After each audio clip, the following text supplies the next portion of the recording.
What started as a routine late-night interview turned into television chaos when Jimmy Kimmel's environmental jokes pushed Leonardo DiCaprio too far, resulting in the most explosive talk show confrontation in recent memory.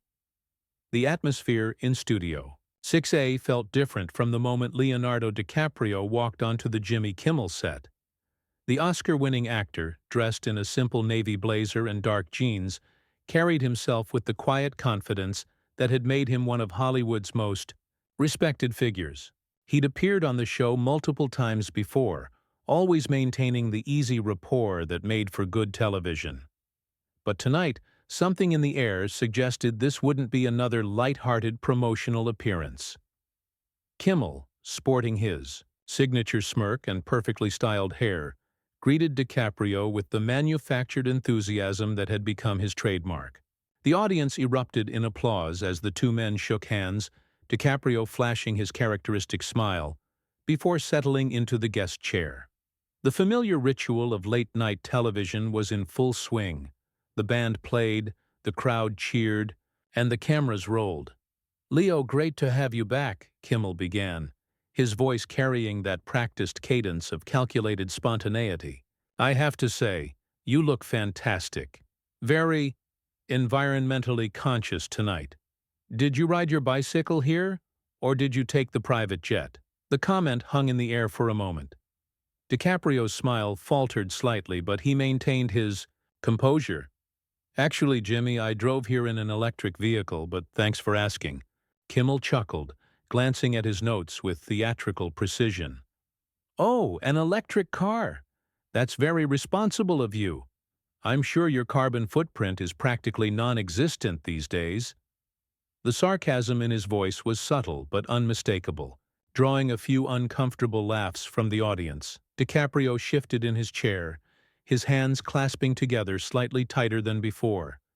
Years of media training had taught him to navigate hostile interviews, but something about Kimmel's tone felt particularly aggressive tonight.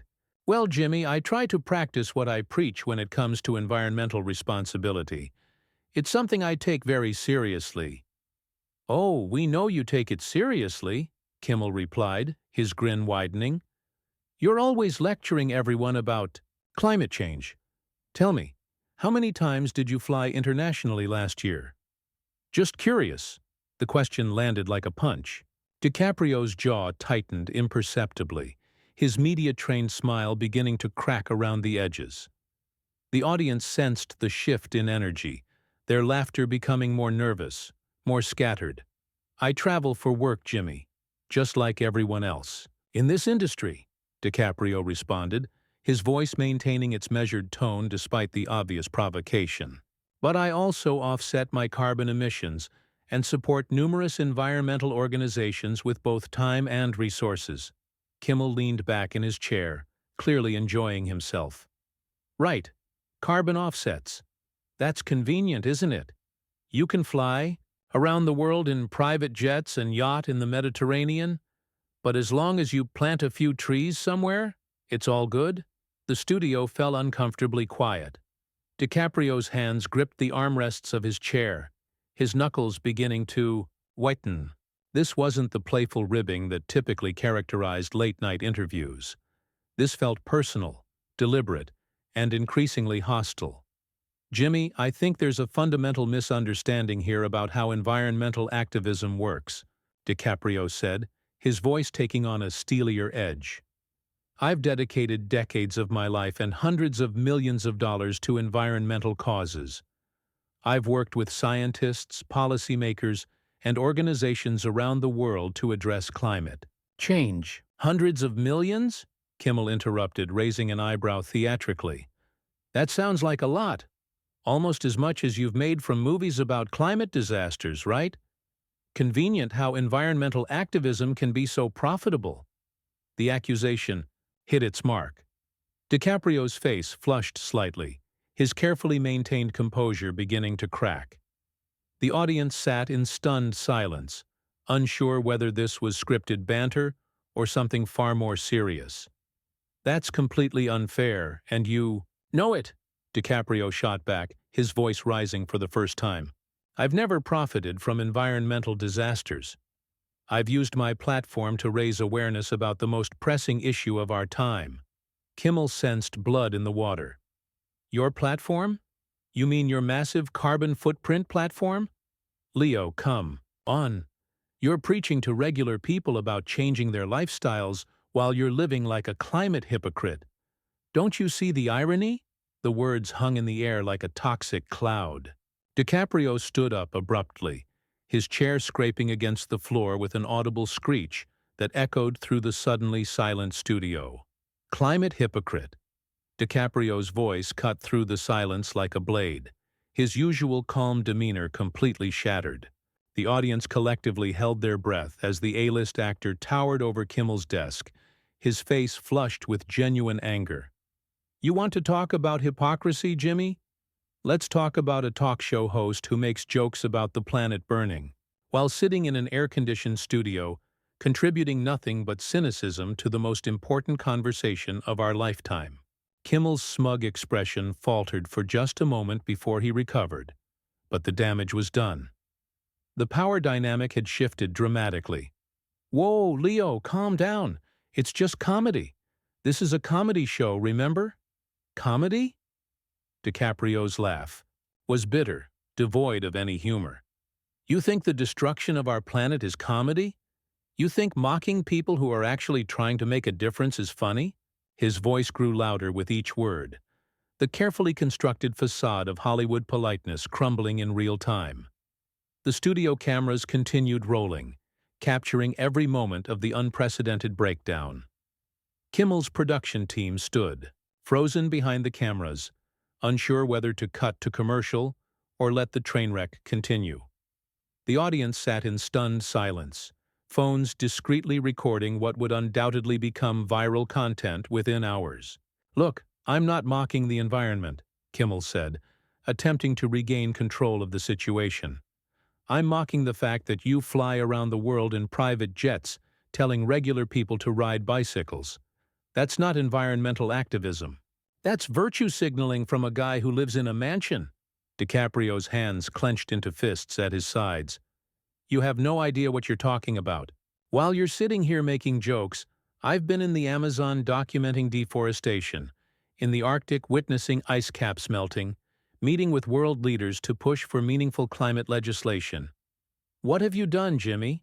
Besides sit behind this desk and tear down people who are actually trying to save the world? The accusation struck home.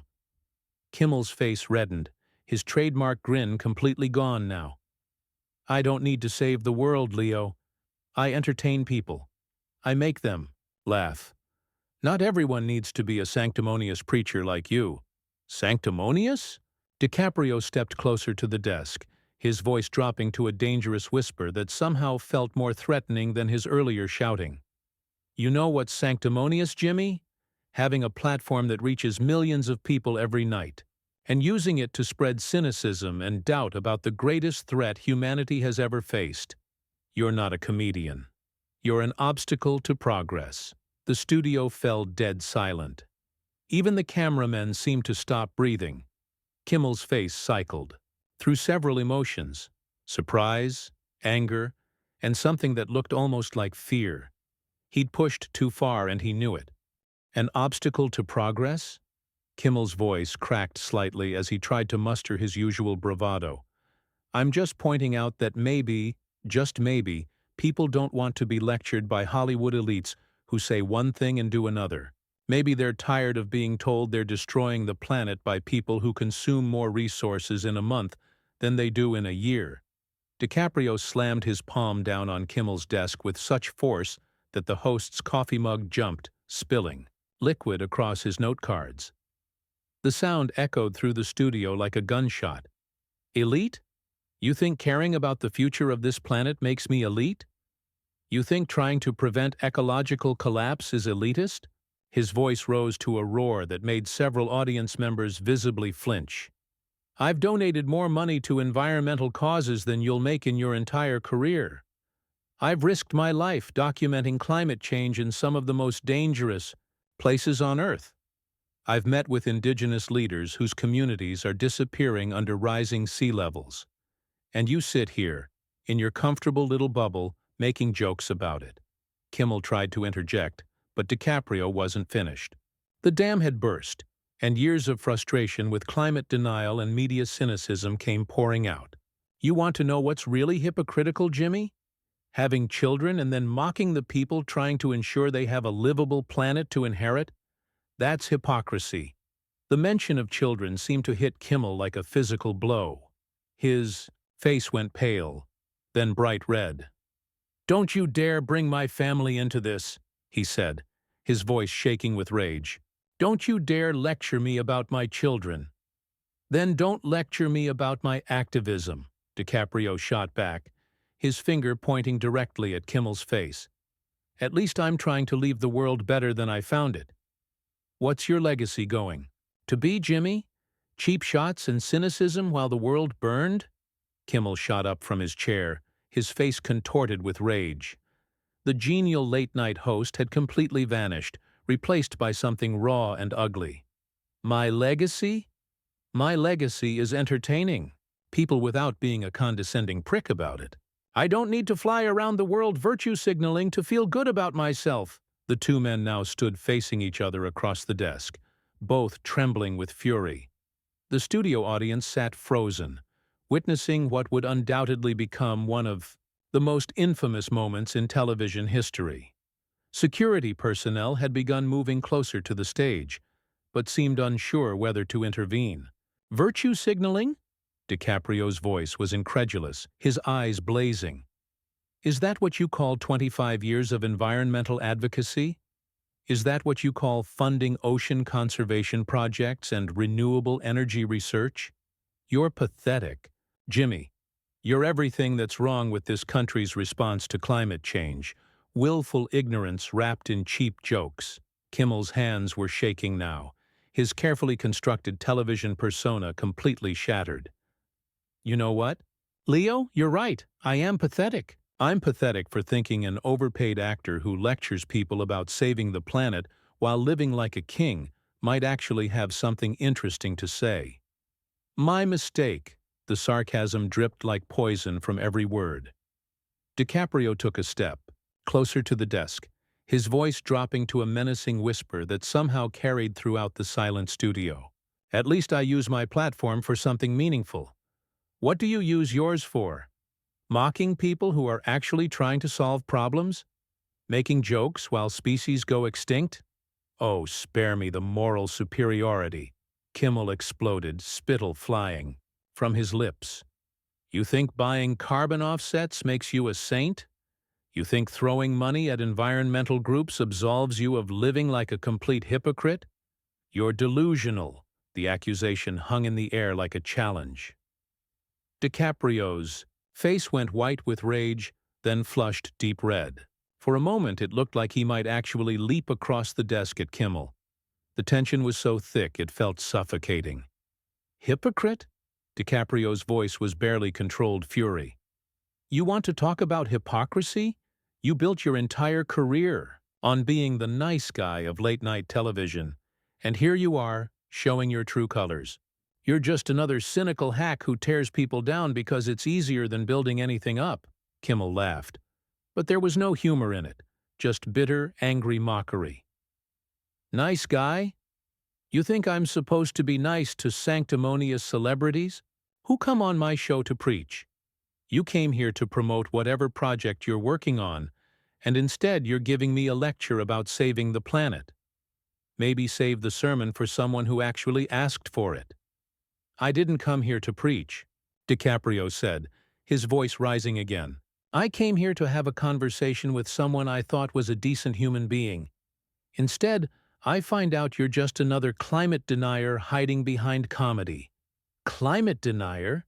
Kimmel's voice cracked with outrage. "I never denied climate change. I just think it's funny that you fly around in private jets telling regular people to change their lives. That's not climate denial. That's calling out bullshit when I see it." DiCaprio slammed both hands on the desk now, leaning forward until his face was inches from Kimmel's. "You know what's bullshit, Jimmy? Having a platform that reaches millions of people and using it to undermine the people who are actually trying to address the biggest crisis in human history. You're not a comedian. You're an accessory to planetary destruction. The words hit Kimmel like a physical blow.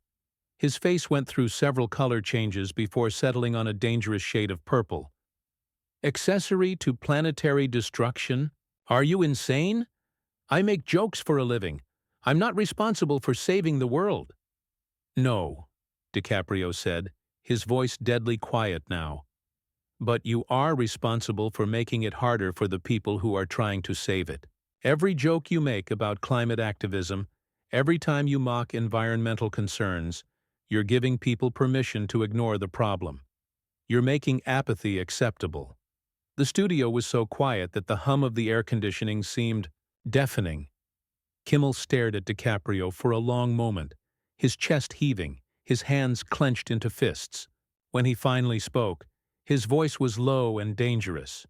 "Get off my show," he said, each word dripping with venom. "Get off my show right now!" DiCaprio straightened up, a look of disgust crossing his face. "Gladly.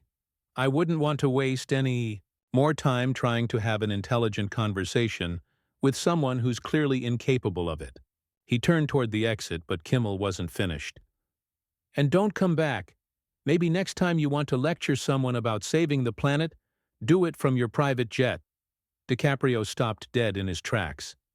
The actor turned slowly, his face a mask of cold fury that made everyone in the studio take an involuntary step back. The transformation was complete. Gone was any trace of the charming Hollywood star, replaced by someone who looked capable of genuine violence. "What did you just say?" DiCaprio's voice was barely above a whisper, but it carried the menace of a gathering storm. Kimmel, emboldened by what he perceived as victory, doubled down with a sneer that would haunt his career. "You heard me. Maybe practice what you preach. From 30,000 feet up, you hypocritical piece of—" "That's enough!" DiCaprio roared, whirling around and marching back toward the desk. Security guards started moving, but they were too slow to prevent what happened next. DiCaprio grabbed Kimmel's coffee mug and hurled it against the wall behind the host's chair, where it exploded in a shower of ceramic and coffee. The sound was like a gunshot in the stunned silence.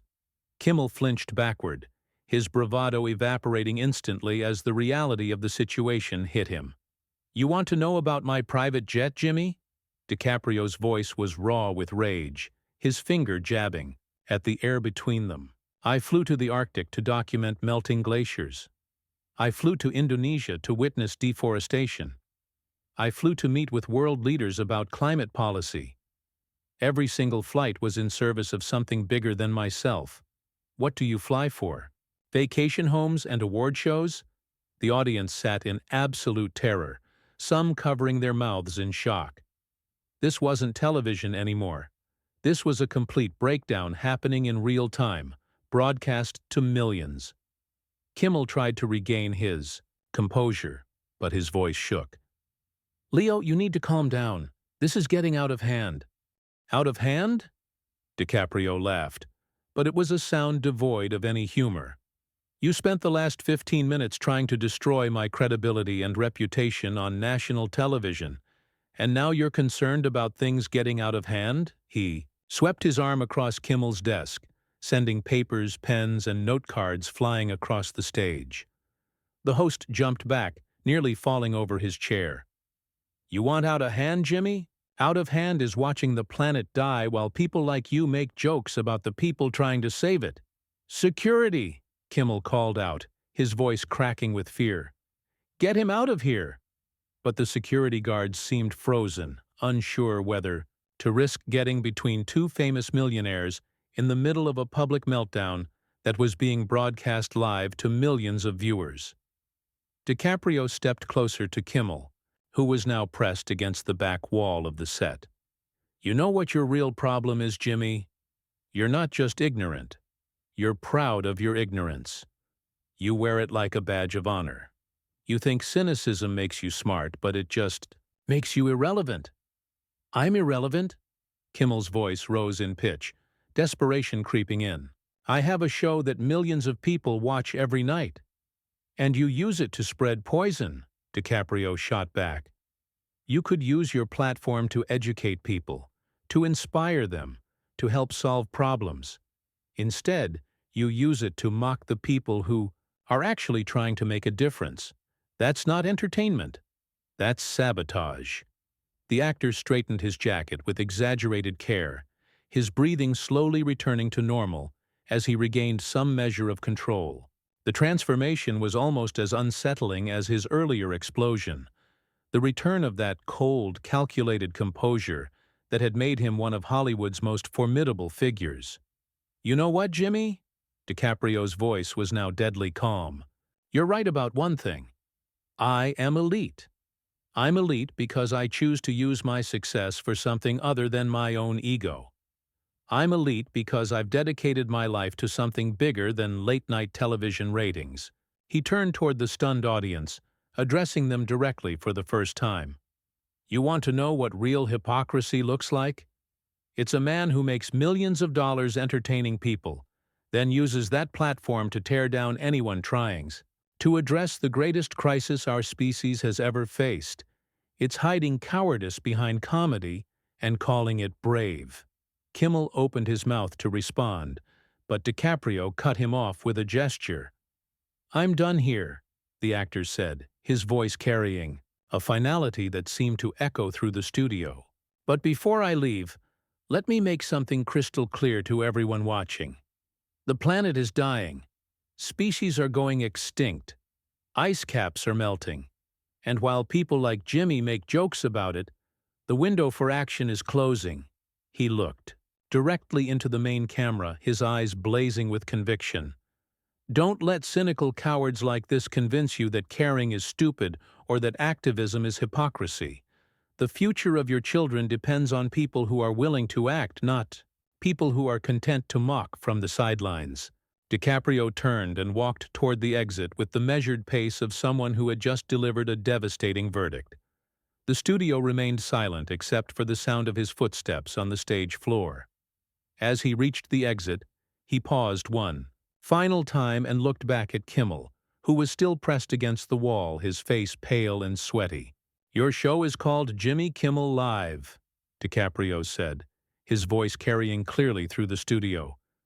"But there's nothing alive about what you do here. It's just death by 1,000 cuts to anything decent or hopeful in this world."